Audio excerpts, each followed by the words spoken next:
Warahmatullahi wabarakatuh. Hari ini kita akan pergi memancing, tepatnya di Danau Maninjau. Ikuti kita hari ini. Selamat menyaksikan.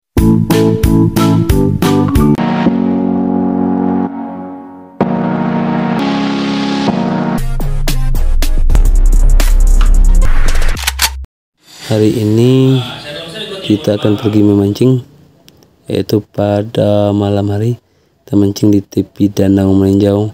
Sebelum memancing kita siapkan alat-alatnya terlebih dahulu, dan juga kita tidak lupa makan dulu sebelum berangkat. Inilah suasana memancing di malam hari di tepi Danau Maninjau. Kita mempersiapkan alat-alat pancingnya terlebih dahulu, dan lain baru kita akan memancing. Jadi inilah kegiatan kita pada malam ini sampai pagi. Oke, kita lagi pemancingan tepi danau jam 12 dini hari. Nah, ikannya belum nampak lagi, belum mencogok.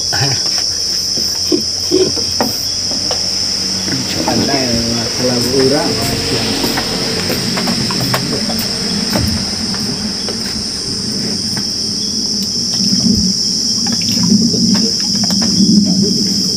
Nah,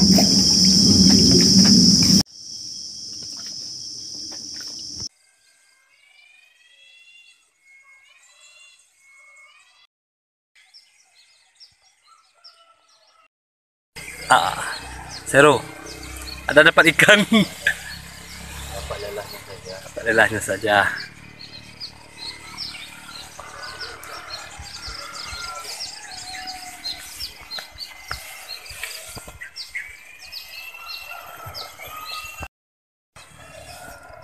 Demikianlah jalan-jalan kita hari ini, yaitu memancing di Danau Maninjau, tepatnya di wilayah Provinsi Sumatera Barat. Putra Irwanto dan rekan-rekan melaporkan dari Danau Maninjau, Provinsi Sumatera Barat.